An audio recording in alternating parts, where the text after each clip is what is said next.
সম্মানিত দর্শক, হঠাৎ করে বাংলাদেশের রাজনীতি অনেকটা উত্তপ্ত হয়ে পড়েছে। এমনিতেই কালবৈশাখীর ঘনঘটা, প্রকৃতি বিরূপ। আমাদের দেশে সাধারণত বৈশাখ এবং জ্যৈষ্ঠ মাসে প্রবল খরতাপ থাকে, তাপদাহ থাকে। ঝড় বৃষ্টি, বন্যা, বাদল, অভাব, অভিযোগ এই সময়টিতে আমাদেরকে একেবারে জেঁকে বসে।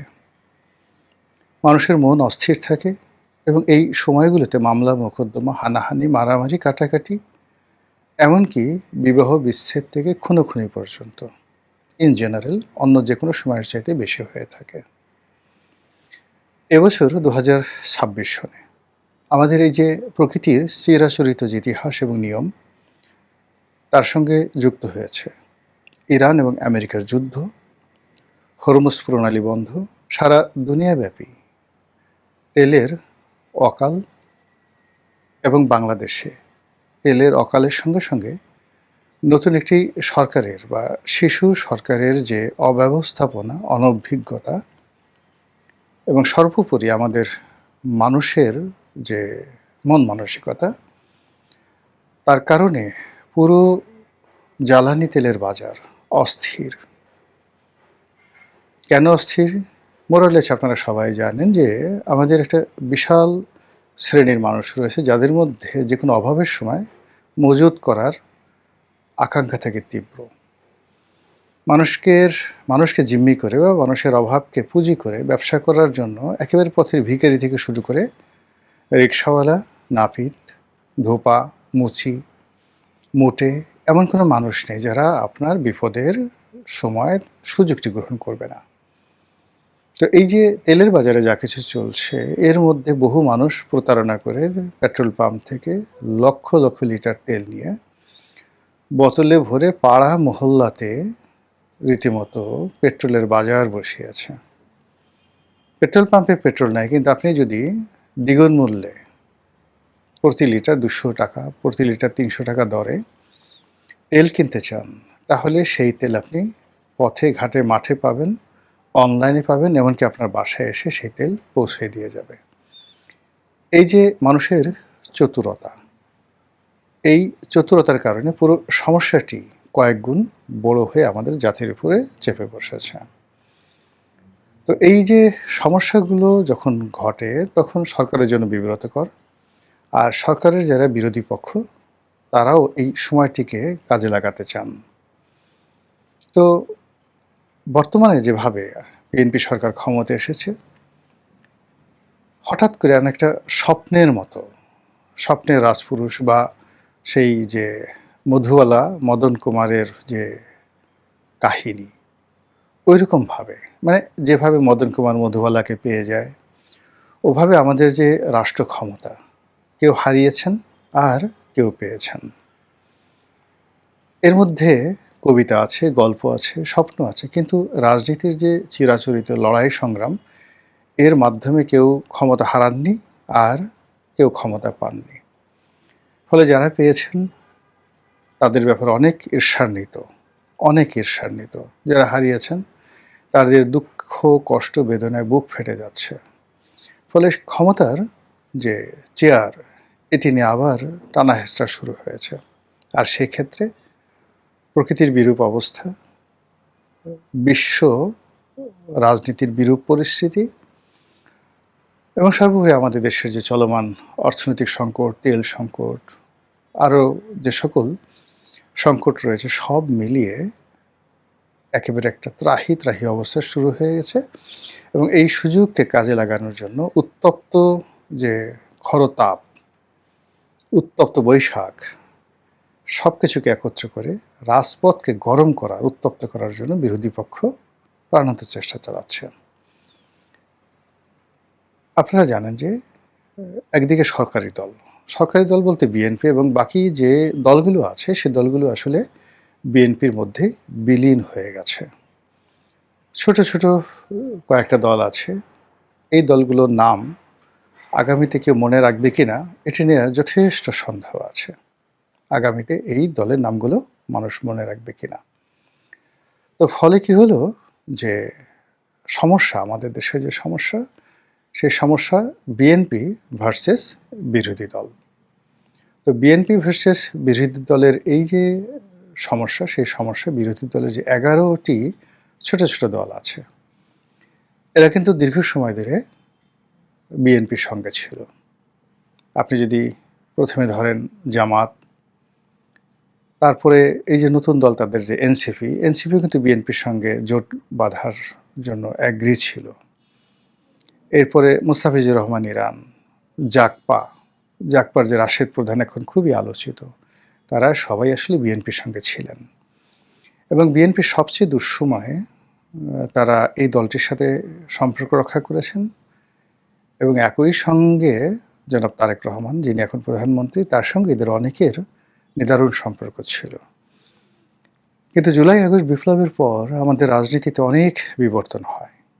বহু মানুষের যাকে বলা হয় যে আসল চরিত্র, সেটি প্রকাশিত হয়ে যায়। অনেক বন্ধুত্ব নষ্ট হয়ে যায়, অনেক সম্পর্ক আবার নতুন করে গড়ে ওঠে। ক্ষমতা কেন্দ্রিক অনেক চাটুকার, দালাল, তারা নতুন করে ক্ষমতাধরদের আশেপাশে ভিড় জমাতে থাকে। ফলে ডক্টর মোহাম্মদ ইউনূস যে সময়টাতে ক্ষমতা ছিলেন, তখন আমাদের দেশের অনেক রাজনীতিবিদ, অনেক মানুষ, তাদের একটা মানসিক এবং মানবিক বিবর্তন ঘটেছে। সিমিলারলি আবার তারেক রহমান সাহেব যখন ক্ষমতায় এসেছেন, তার ক্ষেত্রে একই কথা প্রযোজ্য। তার দীর্ঘদিনের যারা সঙ্গী সাথী ছিলেন, অনেকেই তার ব্যাপারে হতাশ।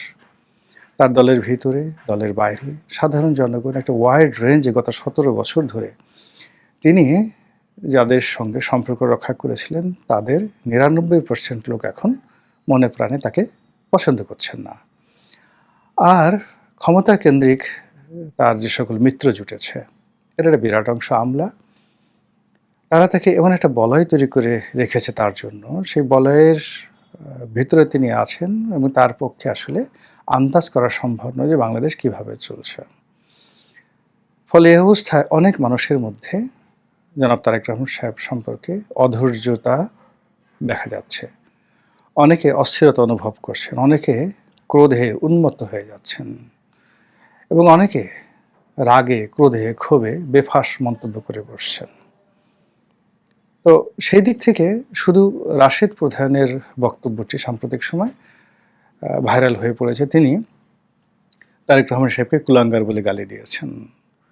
পরে আবার দেখা গেল যে কুলাঙ্গার কি, এর অর্থ কি, কুলেকে অঙ্গার দেয়, এটা আবার ব্যাখ্যা দিয়ে তিনি বলার চেষ্টা করেছেন যে বিএনপির লোক কুলাঙ্গার বোঝে না। এতে পরিস্থিতি আরও খারাপ হয়ে যায় এবং তিনি হয়তো তার যারা মুরব্বী, তাদের পরামর্শে তিনি বলতে বাধ্য হন যে তিনি আর আগামী দিনে কুলাঙ্গার শব্দ ব্যবহার করবেন না। কিন্তু এতে করে সর্বনাশ যা হবার তা হয়ে গেছে। প্রধানমন্ত্রীর সম্পর্কে ইতিপূর্বে যারা এই বাজে শব্দ উচ্চারণ করেছেন, সেগুলো এখন ঘটছে এবং অনেকে বিভিন্ন জায়গাতে ছোট ছোট, যেমন দেখলাম একজন উবার ড্রাইভার বা হুন্ডা ড্রাইভার, তিনিও খুব অকথ্য ভাষায় গালাগাল করছেন, সেগুলোর সামনে চলে আসছে। যারা সরকার সমর্থক লোক, বিশেষ করে যারা বুদ্ধিজীবী শ্রেণীর, একটু যাকে বলা হয় কুলীন স্বভাবের, তারা বলার চেষ্টা করছেন এটা কী ধরনের বাক স্বাধীনতা, এভাবে তো চলতে দেওয়া যায় না, এদের বিচার হওয়া উচিত, ইত্যাদি ইত্যাদি নানা কথা। কিন্তু যখন আপনি একটা মন্দ জিনিস, সেটাকে আপনি যেভাবেই ব্যাখ্যা করেন না কেন, মন্দ জিনিসকে আপনি যেভাবে উলট পালট করেন না কেন, সেটা মন্দই, আরও ঘৃণা ছড়াতে থাকে, আরও যাকে বলা হয় মানুষকে হতাশ করে তোলে। যেমন ধরুন তারেক রহমান সাহেবকে যদি কেউ গালি দিয়ে থাকে, 10টা গালি দিয়ে থাকে, এখন আপনি যতই সরি বলেন, এগুলোকে নিয়ে আবার বলেন যে এই গালি দিল কেন,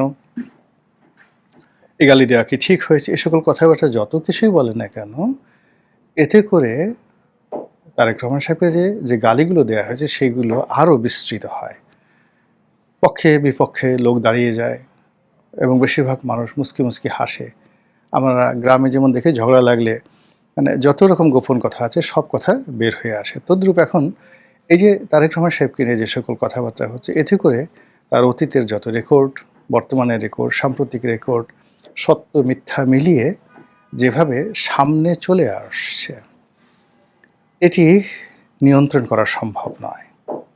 এটি ভয় দেখিয়েও আপনি দমন করতে পারবেন না, অথবা আপনি 18 কোটি মানুষের মধ্যে কোনো মোটিভেশন দিয়ে এই সমস্যাগুলো সমাধান করতে পারবেন না।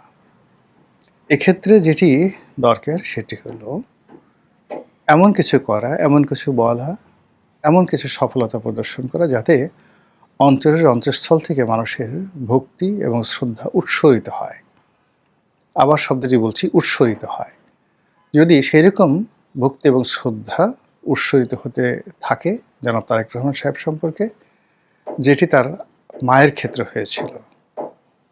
তাকে নিয়েও কিন্তু তার প্রতিপক্ষ নানা রকম কথাবার্তা বলত। কিন্তু তিনি তার আপন কর্মে, তিনি তার আপন শ্রেষ্ঠত্বে, তিনি তার আপন ব্যক্তিত্ব দ্বারা এমন একটা পরিস্থিতি তৈরি করে ফেলেছিলেন যে তার সম্পর্কে আসলে মানুষ কোনো বাজে কথা বলে টিকতে পারত না।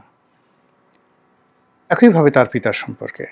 তার পিতার সম্পর্কেও কিন্তু মানুষ কোনো বাজে কথা বলে একটা মিনিটও এই সমাজে টিকতে পারবে না। তো সেক্ষেত্রে জনাব তারেক রহমান সাহেবকে যদি এই মানুষের মুখ বন্ধ করতে হয়, তাহলে তাকে অবলম্বন করতে হবে। কারো পরামর্শে নয় কিংবা কারো উস্কানিতে নয়, তার নিজের মতো করে তাকে বের করতে হবে যে কি করলে মানুষ তাকে শ্রদ্ধা করবে। আর তিনি রাষ্ট্র ক্ষমতার যে জায়গায় আছেন, এখানে যদি শ্রদ্ধাই না থাকে, ভালোবাসাই না থাকে, সম্ভ্রম না থাকে, মর্যাদা না থাকে, তাহলে এই সমস্ত পদ পদবিতে বসার চাইতে না বসাই অতি উত্তম।